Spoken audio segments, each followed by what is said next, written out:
पिछली क्लास में हमने इंटरप्ट्स के बारे में, वेक्टर्ड और non maskable, maskable, edge trigger, level trigger, ये सारे इंटरप्ट्स देखे थे और बहुत कुछ देखा था। और वीडियो काफ़ी फास्ट भी थी, तो होप तुमने 0.75 करके देखी होगी। आज हम टॉपिक 8 डिस्कस कर लेते हैं। टॉपिक 7 में बहुत कुछ कवर किया था, तो अगर तुमने नहीं देखा है तो वो देख लेना, क्योंकि फिर क्वेश्चंस भी उसी हिसाब से हैं। तो देख लो क्वेश्चन क्या है कि कंसीडर हाइपोथेटिकल CPU विच सपोर्ट 4 इंटरप्ट्स। ये 4 I1, I2, I3, I4 with respective service time of 20, 40, 50, 30 nano seconds. I1 की है हाईएस्ट प्रायोरिटी और I4 की है लीस्ट प्रायोरिटी। तो समझ में आ रहा है, हाईएस्ट टू लीस्ट जा रहा है। अच्छा, response time of an interrupt is 2 nano second. तो रिस्पॉन्स करने के लिए भी अलग से टाइम चलता है। तो what is the range of the time required to service the I4 interrupt when interrupt may or may not occur simultaneously. तो दो क्वेश्चन पूछ लिए। पहला कि जब विदाउट साइमल्टेनियस अकरेंस, और जब बोल रहे ना मे अकर साइमल्टेनियसली या मे नॉट अकर साइमल्टेनियसली। तो अभी मे नॉट वाला देखते हैं। तो minimum time required for I4 क्या होगा? तो I4 के लिए क्या होगा, एक ही इंटरप्ट होगा प्रेजेंट, दैट इज़ I4। उसमें भी क्या है, रिस्पॉन्स टाइम और सर्विस टाइम। असल में टोटल टाइम क्या होता है, रिस्पॉन्स टाइम और सर्विस टाइम कितना हुआ। तो यहाँ पे रिस्पॉन्स टाइम 2 नैनो सेकेंड है और service time 30 nano second I4 का, दोनों का 32 हो गया। ओके, अब बात करते हैं maximum time required for I4 जब सारे साइमल्टेनियस अकरेंस हो रही होगी। तो सारे ही हो जाएंगे, तो सबका अलग अलग रिस्पॉन्स टाइम है और सबका अलग अलग सर्विस टाइम है। और जब 2 ऐड करा 20 में, 2 ऐड करा 40 में, 50 में, 30 में, तो आंसर है ये। तो रेंज क्या हो गया, क्वेश्चन पूछ रहा था कि what is the when interrupt, मतलब क्या टाइम रेंज होगी, है ना। यहाँ देखो तो रेंज, तो रेंज हमारी क्या हो गई, 32 nano seconds to 148 nano second. अब समझ में आया होगा, इजी पार्ट है, धीरे धीरे ही हार्ड होते हैं। कंसीडर करते हैं 32 बिट का हाइपोथेटिकल CPU। 32 बिट से ही समझ में आता है 4 बाइट का है। Consume 4 cycle for memory reference, 2 cycle for ALU operation and 0 cycle for register reference. तो cycle time of the CPU is 20 nanosecond. Following code is executed in CPU stored in memory with starting address of 1000। ठीक, थोड़ा बहुत idea लग रहा होगा मैं क्या बोल रहा हूँ कि पहली बात तो यहाँ पे स्टोरेज के बारे में कुछ नहीं दे रखा, तो बाइट एड्रेसेबल मान के चलेंगे। ठीक है, और बोल रखा है कि 4 साइकिल ऑफ मेमोरी रेफरेंस होती है, 2 साइकिल ऑफ एली ऑपरेशन और 0 साइकिल ऑफ रजिस्टर। समझ में आ रहा होगा, क्वेश्चन यहाँ से पूछा जा गया होगा कोई कोई ना कोई, है ना। और दूसरा कह रहे हैं कि साइकिल का टाइम CPU में 2 नैनो सेकेंड है। अब एक बार कोड देख लो क्या क्या कोड है, ये देखो। तो इंस्ट्रक्शन दे रखी है, ऐसे ही होता है, उनका मीनिंग क्या है और उनका साइज इन वर्ड्स क्या है। तो पेपर में अगर तुम याद ना रहे कि ये एट द रेट क्या होता है, तो मीनिंग बता देगा कि यहाँ पे मल्टीपल रेफरेंसेस है ना, एड्रेस ऑफ इफेक्टिव एड्रेस है। तो R0 मूव R0 कॉमा @2000 ये दे रखा है। साइज इन वर्ड्स 2 है, सेम साइज इन वर्ड 2 इसका है। ऐड के लिए साइज इन वर्ड 1 है। मल्टीप्लाई के लिए यहाँ पे मल्टीप्लाई करेंगे, फिर उसी में डाल देंगे, तो 2 है। मूव के लिए भी 2 है, ऐसे करके हॉल्ट के लिए 1 दे रखा है, मशीन हॉल्ट। ठीक है, अब देखो कह रहे हैं कि if the interrupt occur during the execution of halt instruction, अगर हॉल्ट इंस्ट्रक्शन के एग्जीक्यूशन के दौरान अगर इंटरप्ट आ जाता है, बीच में रोक देता है, तो what could be the return address pushed into the stack. तो एड्रेस में, रिटर्न एड्रेस में क्या स्टैक में जाएगा। ठीक है, तो एक बार तुम अपनी तरफ से ट्राई कर लो, वैसे तो तुम्हें दिख ही है। तुम सेकंड क्वेश्चन ट्राई कर सकते हो कि what is the program execution time. ठीक है, वो जो साइकिल्स बताई थी ये वाली, इनका यूज़ करके ये ट्राई कर सकते हो पॉज करके।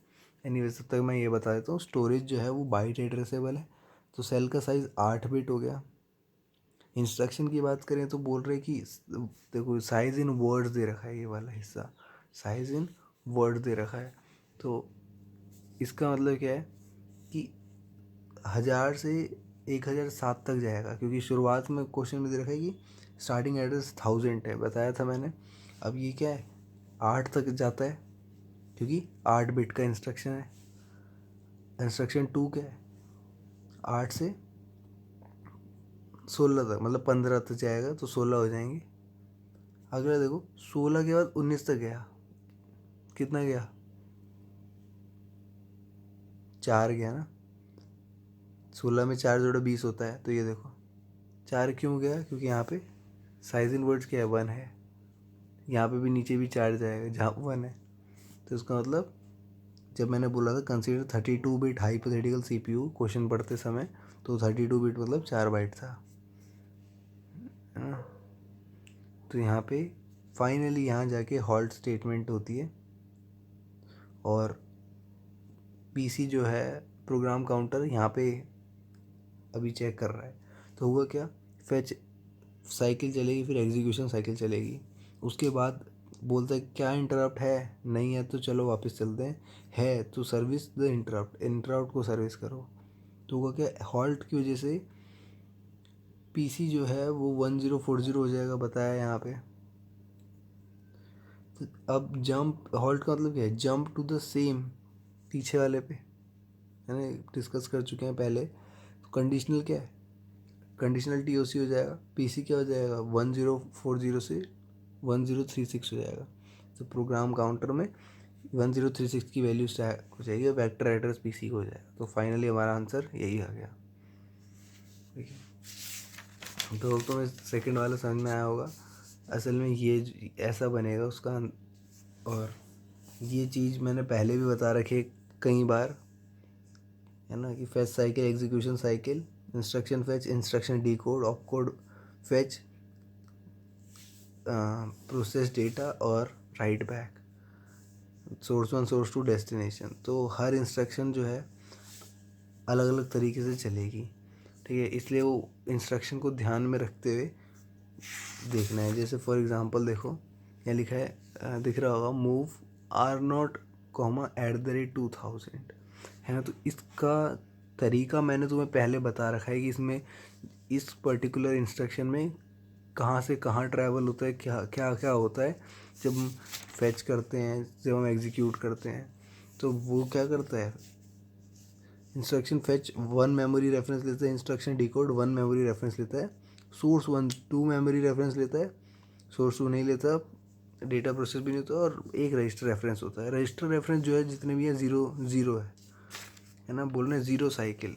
तो देखो चीज़ें रिलेट होती हैं, zero cycle for register references. बोल रहे प्रोग्राम एग्जीक्यूशन टाइम क्या होगा।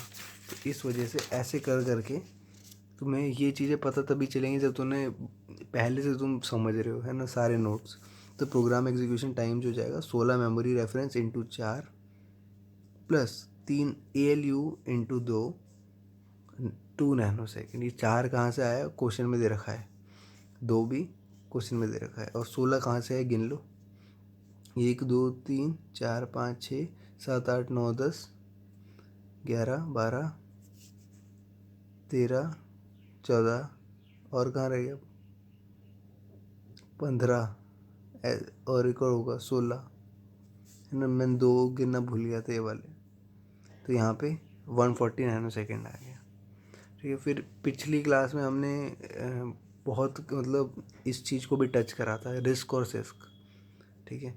तो कैरेक्टर्स ऑफ रिस्क देख लेते हैं, क्योंकि पेपर में थ्योरेटिकल क्वेश्चन आ जाता है कि रिस्क की कौन सी कैरेक्टरिस्टिक नहीं है, या कौन सी है, या ये किसकी कैरेक्टरिस्टिक है। तो ये ध्यान रखना, कैरेक्टरिस्टिक ऑफ रिस्क जो है रिड्यूस इंस्ट्रक्शन सेट कंप्यूटर होता है, और ये जो है हाई फाई कंप्यूटर कह लो इसको, ऐसे बोलते हैं ना, रिस्क नहीं लेने का। तो वो वाले तरीके से याद रख सकते हो इसको, क्योंकि ये सुपर कंप्यूटर में आते हैं। देखो सुपर कंप्यूटर, है ना। दूसरा, इट सपोर्ट मोर रजिस्टर, ज़्यादा रजिस्टर है यानी फास्ट चलेगा, है ना। रजिस्टर में वैसे ही ज़ीरो, देखो अभी रजिस्टर को हम ले भी नहीं रहे थे यहाँ पे, क्योंकि यहाँ ज़ीरो साइकिल जा रही थी। एनीवेज, तो सपोर्ट करता है ज़्यादा रजिस्टर, लेस एड्रेसिंग मोड्स, और it support fixed length instruction, it support successful pipeline, ये सब देखेंगे पाइपलाइन में। CPI यानी साइकिल पर इंस्ट्रक्शन 1 होता है, एक सुपर कंप्यूटर होता है, और use in real time application, ठीक है। फिर आता है it is an expensive processor, कोई बड़ी बात नहीं है।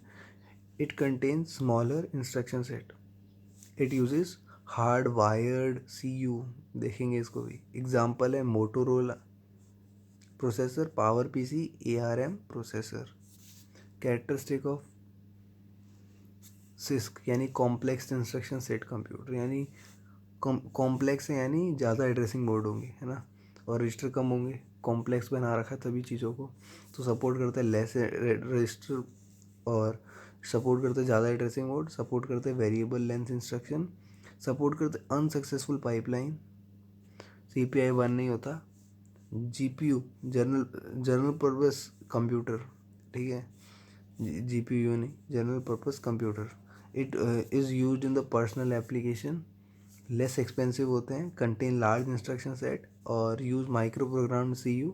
एग्जाम्पल है प्लेंटियम प्रोसेसर, जो जनरली हम यूज़ करते हैं। अब देखो रजिस्टर ऑर्गेनाइजेशन इन रिस्क, एक ये छोटा सा टॉपिक है, छोटा सा टॉपिक जो तुम्हारे अगर पेपर में आता है तो एक न्यूमेरिकल वे में आ सकता है, जो न्यूमेरिकल मैं तुम्हें बताऊंगा अभी, तो तुम बोलोगे कुछ ज़्यादा हार्ड नहीं था ये। तो देखो रिस्क में क्या होता है, ज़्यादा रजिस्टर होते हैं, है ना, तो ये रजिस्टर जो है वो क्लासीफाई हो रखे 4 ग्रुप्स में। कौन से ग्लोबल, लोकल, इन और आउट। ग्लोबल रजिस्टर को हम G बोलते हैं, लोकल रजिस्टर L, और इन और आउट रजिस्टर जो होते हैं कॉमन होते हैं C। रजिस्टर की विंडो देखो तो यहाँ पे तुम्हें दिख रहा है कि यहाँ इन है, आउट है और लोकल है, और ग्लोबल तो है ही, ठीक है। तो एक चीज़ समझ में आती है कि रजिस्टर की विंडो में हमें विंडो का साइज़ क्या दिख रहा है, L+2C+G, समझे, इतनी सी बात है। तो यहाँ पे विंडो साइज़ क्या हो गया, L+2C+G आया, ये चीज़ देख के रिस्क में ये होता है। और अगर थोड़ा डेप्थ में जाओ तो डेप्थ ये है इसकी, ग्लोबल रजिस्टर G ये रहा, और असल में इन लोकल आउट होता है, इन लोकल आउट होता है, इन लोकल आउट होता है, और शेयर्ड होती है, यहाँ पे ओवरलैप होती है, ठीक है। तो इसको एक ही बार गिनते हैं, मतलब इन लोकल गिन लिया तो आउट जो है वो यहाँ से नहीं आएगा, या यहाँ से आएगा, तो मान लो इन लोकल आउट गिन लिया तो यहाँ से नहीं गिना जाएगा क्योंकि ओवरलैप हो रखे हैं, ठीक है। तो ये विंडो 1 है, विंडो 2 है, विंडो 3, विंडो 4, 4 विंडो है, और सब ग्लोबल रजिस्टर से कनेक्टेड है, और लास्ट वाली विंडो जो है वो फर्स्ट के जैसे यहाँ पे ओवरलैप है, यहाँ पे भी ओवरलैप है। तो ये रजिस्टर ऑर्गेनाइजेशन है रिस्क में, ठीक है।